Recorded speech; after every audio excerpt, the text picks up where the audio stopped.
자, 이번에는 SM-2 미사일에 대해서 알아보겠습니다. 미 해군의 이지스함에 배치되어 있는 함대공 미사일 SM-2 스탠다드 미사일의 약자죠.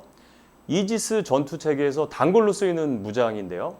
이 이지스 체계라는 것은요, 여러분들이 좀 궁금해할 텐데 이지스라는 단어가 뭐냐면 그리스 신화에서 제우스가 그의 딸 아테나에게 주는 방패의 이름이 이지스입니다. 뭐든지 막아내는 거죠, 방패가. 1983년 최초의 이지스 시스템을 탑재한 미 해군의 이지스 순양함 타이콘데르가호가 취역을 하였는데요. 이 타이콘데르가급 이지스함 순양함은 스플론스급 구축함의 선체를 개조해서 여기에다가 항공모함 선단의 함대 방공을 책임지는 그런 임무를 맡게 되는 함정입니다. 그러니까 자체 방공을 위한 체계이기도 한데요. 이지스 체계가 자체 방공이기도 하지만 항공모함이라는 선단의 방어가 더 큰 임무를 수행하는 거죠. 그럼 이 이지스를 방어해주는 함정들도 있겠죠. 네, 요 이지스 함만 자체로 방어해주는 뭐 FF급이나 DD급 그런 또 함도 있습니다. 요건 제가 다음 시간에 또 다음에 한번 다뤄보겠는데요. 외부의 위협적인 미사일은요, 함정에 대해서는 이 다양한 공격의 형태를 보이게 되죠. 적의 함대 함 미사일, 그리고 적의 공대 함 미사일, 그리고 적의 순항 미사일 등이 대표적으로 있겠죠. 그런데 이 미사일들이 함선에 대해서 공격을 하게 되면 우리는 이 함선을 또 방어를 해야 되는 그런 역할을 하게 되겠죠. 요 SM-2 미사일은요, 고도 2만 피트 이상의 수직 사정거리를 가지고 있고요. 탄두는 고성능 재래식 고폭탄인 작약을 쓰고 있습니다. 작약은 뭐냐면요, 포탄하고 파편으로 사방으로 이렇게 빵, 작약이 빵 터지면 이렇게 포탄과 파편 같은 게 쫙 터지는 것을 작약이라고 합니다. 이런 형태로 순양함이나 구축함 같은 이 장비에 탑재가 되어 있는 거죠. 미 해군의 함정 방위용 최신 장비인 이 표준 미사일, 스탠다드 미사일은요, 해면에 낮게 날아오는 아주 대함 미사일이나 순항 미사일에 대한 공격에도 매우 유효하며 최신의 이지스 전투 시스템에도 사용이 되고 있습니다. 1970년대 구소련의 막강한 해군력을 견제하기 위해서 미군의 항공모함 선단을 자체 방어하기 위한 새로운 무기체계의 필요성이 대두가 되었습니다. 당시 소련은요, 1970년 4월부터 약 한 달 동안의 이 오션 70라는 사상 최대의 해상 훈련을 실시하게 되는데요. 여기서는 총 200여 척 이상의 함정과 엄청난 수의 항공기, 그리고 심지어는 해병대 병력까지 도입을 해서 아주 엄청난 규모의 해상 훈련을 실시하게 됩니다. 이때 미국이 한번 판단을 해보는 거죠. 야, 이거 미국 입장에서 아군의 항공모함 선단을 방어하기 위해서 방공 수단을 제대로 구축하지 못할 경우에는 항모 전단의 안전을 보장받지 못하겠구나라는 것을 스스로 깨닫게 되는 겁니다. 그렇게 해서 사실 이 SM-2 미사일은요, 이지스 전투 체계를 구상하면서는 아주 자연스럽게 요구되어진 무기 체계였습니다. 여기에 SM-2는요, 거대한 순양함을 플랫폼으로 한 장거리 요격 수단으로 개발이 된 건데요. 그러니까 이게 잘 보면은요, 이 지상군이 작전을 할 때 이 대공 방어를 해주기 위해서 우리 공군의 방공포병이 지역 방공을 해주잖아요. 자체 방공은 육군도 자체 방공 무기가 있습니다. 천마라든지 비호라든지 비호 복합 무기 같은 것이 있긴 있는데, 지역 방공, 보다 더 광범위하고 넓은 지역의 대공 방어는 우리 공군의 미사일들이 해주고 있는 거죠. 근데 이게 해상도 똑같은 거예요.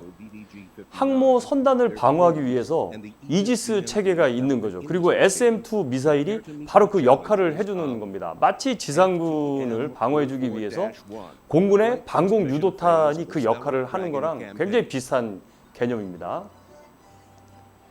SM-2 미사일은요, 기본적으로 SM-1과 같은 반능동 레이더 호밍이지만 블록3 이 B타입과 같은 일부는 적외선 유도 방식으로 추가가 돼 있어요. 적외선 유도를 하는 이유는 좀 더 고도가 높겠죠. 그래서 열이 없는 데서 상대 미사일을 찾기에는 적외선이 더 유리하기도 합니다.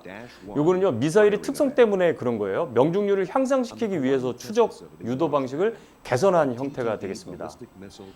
최대 속도 마 3.5로 표적의 예상 요격 지점을 이 관성 항법 장치에 미리 입력을 받은 상태에서 이렇게 발사가 되고요.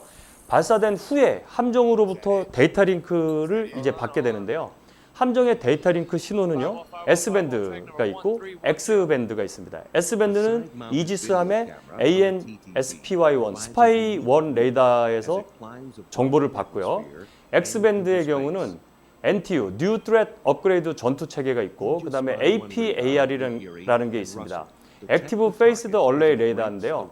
함대 방공용 레이더예요. 그래서 이런 것들을 탑재한 시스템에서 오는 정보를 받아가지고 예상 요격 지점까지 이 미사일이 비행을 하게 되는 겁니다. 이거는요, 이 지상에서 유도되어진 정보를 통해 가지고 목표물의 정보랑 이 최적 항로를 업데이트를 받아가는 거죠. 그리고 요격 지점 근처로 이 미사일이 찾아가는 겁니다. 그렇게 해서 최종 유도 단계에 가면은요, 지상에서 쏴줬던 레이더에서 반사되는 이 일루미네이터가 비춰주는 목표를 쫓아가는 거죠. 여기서요, 일루미네이터가 한 개가 있더라도 여러 표적들을 유도해 줄 수 있기 때문에 얘는 동시에 다중 목표 공격이 가능합니다. 한 번에 교전할 수 있는 목표가 크게 늘어나게 되는 거죠. 최대 15발까지 교전이 가능합니다. 반면 SM-1, 스탠다드 1 미사일은요, 발사부터 격파 단계까지는 AN/SPG-51이나 스티어 등의 일루미네이터가 표적을 계속 물고 있어야 하기 때문에 실제로 얘들은 오직 다중공격 목표를 할 수가 없고요. 동시교전을 할 수가 없이 하나만 표적을 쫓아가게 되는 좀 맹점이 있습니다. 한편 스탠다드 계열의 미사일은 잠재적인 대함 공격 능력도 가지고 있어요. 실제로 이란의 해군 고속정을 명중시킨 사례도 있습니다. 이건 뭐 SM-2로 쏜 건 아니고요. 뭐 썩 자랑할 건 아니에요. 올리버 해저드 페리급 호위함인 FFG-56 USS 심슨이 발사를 한 SM-1이었습니다. 근데 한 5발 쐈나 아마 그럴 거예요. 그리고 배가 그렇게 큰 배는 아니었어요. 그런데 어쨌든 그 배를 명중시켜서 격침을 시켰기 때문에 대함 능력도 있다고 본 거죠. 또 한편으로는 1992년 10월에 이 CV-60 USS 세로토가에서 5발로 시스페로 미사일이 날아갔는데요. 이게 하필이면 또 그때 함께 훈련을 하던 그 터키 구축함을 맞춰가지고 그때 함장하고 그 5명이 사망하는 사고도 있었어요. 물론 그 격침을 시키지는 않았지만 정확하게 맞췄었죠. SM-2의 능력이 결국은 유도 능력이 좋다 보니까 대항공기를 위해서 만들었지만 대함 능력도 있다는 걸 보여준 사례입니다. SM-2 미디엄 레인지 블록 3 이 B타입형은요. 측면에 적외선 탐지기가 추가가 되었습니다. 왜? 요격률을 향상시키기 위해서인데요. 그러면 왜 측면에 달았느냐? 정면이 아니고 정면으로 달면은요, 이 미사일이 날아가면서 자기도 마찰열 때문에 뜨거워지기 때문에 상대의 열을 잘 찾지 못하는 거죠. 그래서 이렇게 측면에서 열을 측정하는 걸로 이렇게 바뀌었는데요. 이렇게 향상된 버전은 미국에서는 전략 물자로 취급을 하기 때문에 한동안 해외 판매는 하지 않았던 적도 있었죠. 해외 판매 불가 품목이었기 때문에 여러 형식 중에서 우리 해군은 SM-2 미디엄 레인지 블록 3 A형과 B형을 운영하고 있는 걸로 알려져 있죠. 그리고 파생형으로는 항공기 요격과 더불어서 탄도탄 요격 능력도 추가될 계획이었습니다. 그래서 스탠다드 미사일 2 SM-2 ER Extended Range 블록 4A가 있습니다. 요거는요, 네이비 에어리어 듀얼 밸리스틱 미사일 디펜스, 즉 해군 전구 탄도 미사일 방어 계획에서 저층 방어를 담당할 예정이었었는데요. 그 저층 방어는 지상에서는 패트리어트가 그 역할을 유사하게 수행을 하고 있습니다. 2001년에 이 해군 전구 탄도탄 저층 방어 계획이 그 자체가 취소가 되면서 같이 없어지기는 했지만 이 블록 4A의 파생형이 나중에 다룰 SM3 상층 방어를 담당하는 대탄도탄 미사일의 모체가 됩니다. 요거는 나중에 일본하고 미국이 공동으로 개발을 해서요. 현재는 운용이 되고 있습니다. 이와는 별개로요. 장거리 함대 방공용 미사일인 SM6가 또 있어요. 이 겉모습은 SM2ER 블록 4와 거의 달라진 점이 없는데 개발비를 절약하려고 AIM-120 암람 0대0 미사일의 능동 레이더 시커를 같이 사용하고 있습니다. 일루미네이터 범위 내에서는 일루미네이터의 반사파를 쫓아가게 되고요.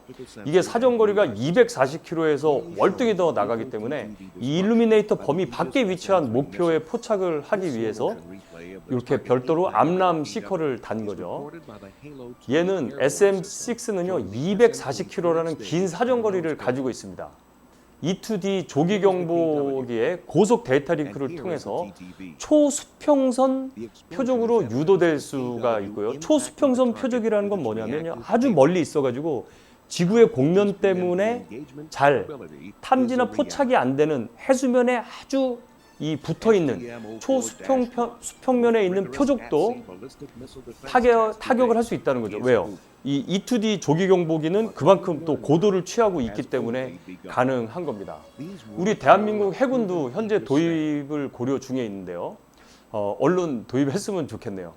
그리고 가끔 SM6를 SM3의 대체로 도입하는 줄 아는 사람이 있는데 SM6는요 엄연히 다른 무기예요. 이거는 엄연히 장거리 공중 목표, 공중 표적을 요격을 하기 위해서 개발된 거고요. 서로 개발이 조금 다릅니다. 목적이. 그리고 SM3는 요거는 상층 요격용, 대탄도탄 상층 요격용으로 개발된 미사일이죠. 자, 다시 돌아와서 SM2 미사일은 결국 해상에서 증가되는 적의 항공기 공격에 대해서 아군의 함대를 대공 방어하기 위한 수단으로 개발된 함대공 미사일입니다.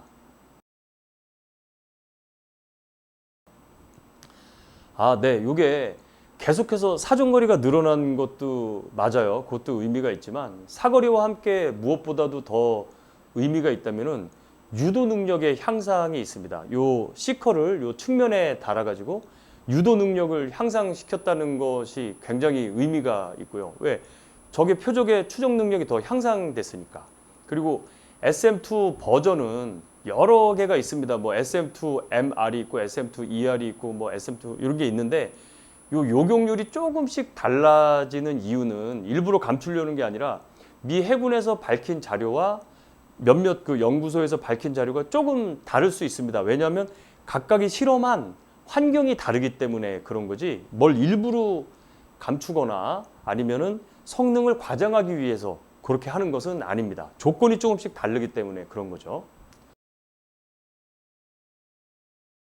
네, 그것도요 버전에 따라서 다르고 또 발표 기관에 따라서 조금씩 상이하게 되죠, 결과가. 근데 그거 왜 그러냐 하면 이 미사일을 주문한 국가별로 요구사항이 달라지기 때문에 그렇습니다. 어떤 나라는 대공 능력과 함께 대함 능력까지 좀 강조를 하기도 하고 어떤 나라는 대공 능력만을 강조를 하기도 하다 보니까 이에 따라서 그 미사일의 성능이나 재원이 조금씩 달라지게 되는 거죠.